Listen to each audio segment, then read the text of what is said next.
அடுத்து நாம் பார்க்க போகிறது டெபிட் கார்டு. டெபிட் கார்டுனா பற்று அட்டை அப்படிங்கிறாங்க. இந்த டெபிட் கார்டுனா என்ன பண்ணுதுன்னு பாருங்கள். இதுவும் எலக்ட்ரானிக் பேமெண்ட் கார்டு தான்.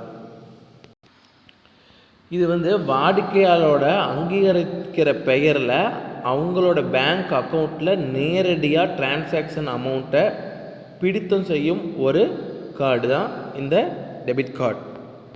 ஜென்ரலாக பேசிக்காக இந்த டெபிட் கார்டு ஏடிஎம் கார்டு எப்படி செயல்படுவதோ அதோட ரொக்கத்திற்கு மாறாக செயல்படும், அதுக்கு மாறாக செயல்படும் டெபிட் கார்டு. இதில் என்ன சொல்கிறாங்கன்னு பாருங்கள். டெபிட் கார்டும் கிரெடிட் கார்டும் பயன்படுத்துகிற முறை ஒரே மாதிரி இருந்தாலும் கிரெடிட் கார்டு கிரெடிட் கார்டு மாதிரி இல்லாமல் டெபிட் கார்டு பயன்படுத்தி பணம் செலுத்துறது.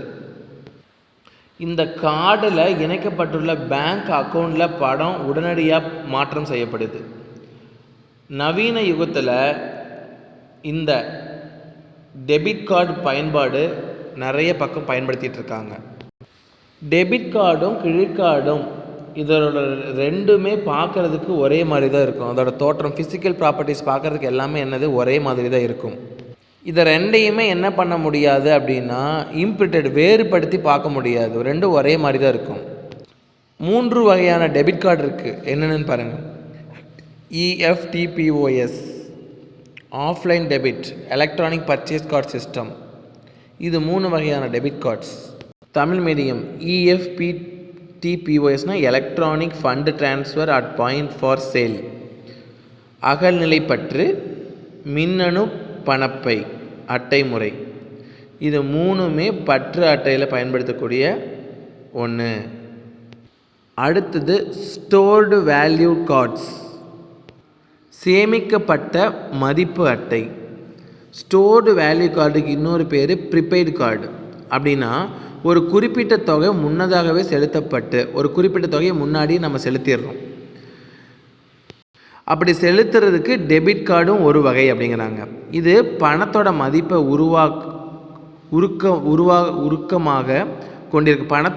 உருக்கமாக கொண்டிருக்கும் ஒரு கார்டு. இந்த அட்டையோட மதிப்பு முழுசுமே பயன்படுத்திய பிறகு அதை மீண்டும் பயன்படுத்த மறுவூட்டம் செய்யலாம். சேமிக்கப்பட்ட மதிப்பு அட்டையின் முக்கிய நன்மை. இவ்வகை அட்டையின் பெற வாடிக்கையாளர் வங்கி கணக்கை பெற்றிருக்க வேண்டிய அவசியமில்லை. இதுக்கு பேங்க் அக்கௌண்ட்டில் இருக்கணும் அப்படின்னு அவசியம் கிடையாது. கிரெடிட் கார்ட்ஸையும் டெபிட் கார்டு, அதாவது கடன் அட்டையும் பற்று அட்டையும் சேமிக்கப்பட்ட மதிப்பு அட்டையில் பின்புறத்தில் காந்த பட்டை ஒன்றை கொண்டிருக்கும். அந்த கார்டுக்கு பின்னாடி என்ன அப்படின்னா கோல்டன் கலரில் ஒரு கோடு இருக்கும், ஒரு பட்டை இருக்கும். அந்த காந்த பட்டை பண மதிப்பை சேமித்து வைத்திருக்கும். அந்த காந்த பட்டை தான் பணத்தை என்ன பண்ணுங்க சேமித்து வச்சுருக்கும். சேமிக்கப்பட்ட மதிப்பு அட்டையில் அட்டை உரிமையாளர் பெயர் இல்லாமல் இருக்கலாம். கண்டிப்பாக அந்த அட்டையோட உரிமையாளர் பெயர் இருக்காது. இருந்தாலும் இருக்கும், இல்லாட்டி இல்லை. முன்னாடி பார்த்ததெல்லாம் அக்கௌண்ட் பார்த்தீங்கன்னா பேர் இல்லாமல் இருக்கும். இப்போ வரதெல்லாம் பேர் இருக்கும், இருந்தாலும் இருக்கலாம், பேர் இல்லைனாலும் இல்லாமல் இருக்கலாம். இதை வழக்கமான கடன் அட்டை மற்றும் பற்று அட்டையிலிருந்து தோற்றத்தில் வேறுபடுத்த முடியாது. இது என்ன முடியாது, கிரெடிட் கார்ட்ஸு டெபிட் கார்ட்ஸு என்ன பண்ண முடியாது, பார்க்குறதுக்கு ஒரே மாதிரி தான் இருக்கும், இதை வேறுபடுத்த முடியாதுங்கிறாங்க. கடன் அட்டை பற்று அட்டை. கிரெடிட் கார்ட்ஸ் டெபிட் கார்டு போன்று தோன்றுவது கடன் அட்டை அல்லது பற்று அட்டை போன்று செயல்படும். நிகழ்நிலை மற்றும் அகல்நிலை கொள்முதல் செய்ய பயன்படுகிறது. இந்த கிரெடிட் கார்டு டெபிட் கார்டு ரெண்டுமே ஆஃப்லைன் பர்ச்சேஸ், ஆன்லைன் பர்ச்சேஸ்லையும் செயல்படுத்த முடியும். இந்த சேமிக்கப்பட்ட மதிப்பு அட்டையில், அதாவது ஸ்டோர்டு வேல்யூ கார்ட்ஸு 2 வகையாக இருக்குது. ஒன்று மூடிய வளையகம், இன்னொன்று திறந்த வளையகம். ஒன்று ஓப்பன் லூப், இன்னொன்று க்ளோஸ்டு லூப்.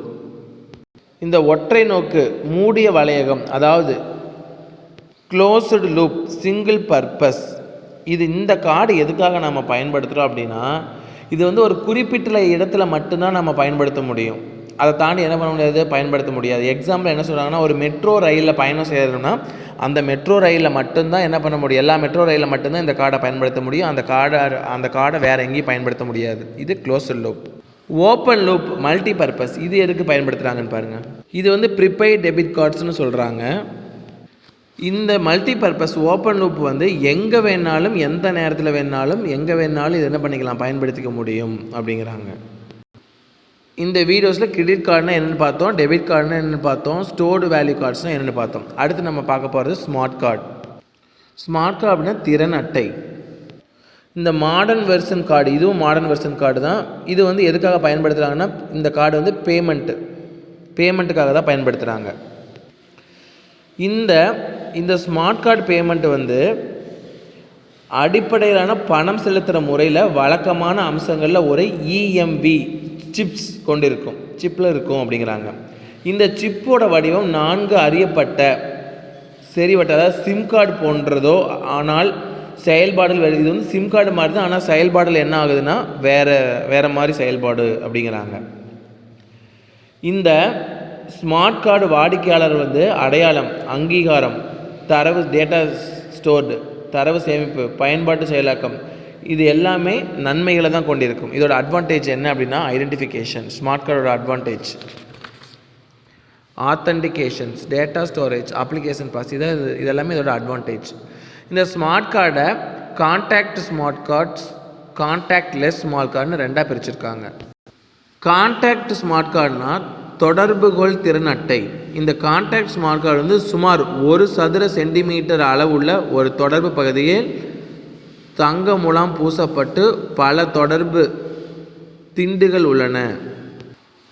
அதாவது இந்த கான்டாக்ட் ஸ்மார்ட் கார்ட்ஸில் அப்ராக்சிமேட்லாக 1 ஸ்கொயர் சென்டிமீட்டரில் கோல்டு பிளேட்டில் இந்த கான்டாக்ட் பேட் இருக்கும் அப்படிங்கிறாங்க.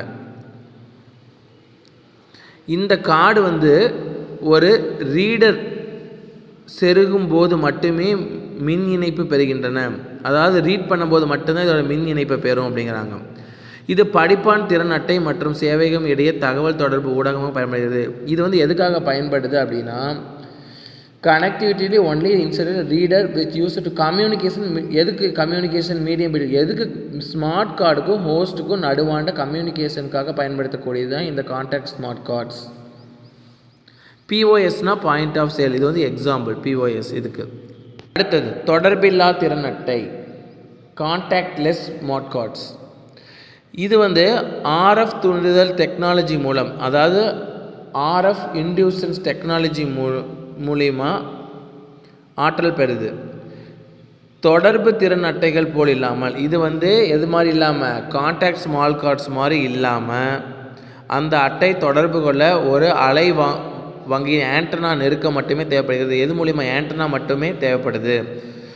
தொடர்புடைய அல்லது தொடர்பில்லாத திறன் அட்டைகள் எதுவாகினும் அதில் உள்ள மின்கலம் இன்டர்னல் பவர் சோர்ஸ் இல்லை. இது ரெண்டுக்குமே என்னது, அதாவது கான்டாக்ட் ஸ்மார்ட் கார்ட்ஸ்க்கோ கான்டாக்ட்லெஸ் ஸ்மால் கார்ட்ஸ்க்கோ ரெண்டுக்குமே எது இல்லை அப்படின்னா, to not have internal power source. ரெண்டுக்குமே இன்டர்னல் பவர் சோர்ஸ் கிடையாது. மாறாக இவை ஒரு மின் துண்டியை பயன்படுத்தி அதிர்வெண், அதாவது சிக்னல்ஸ்,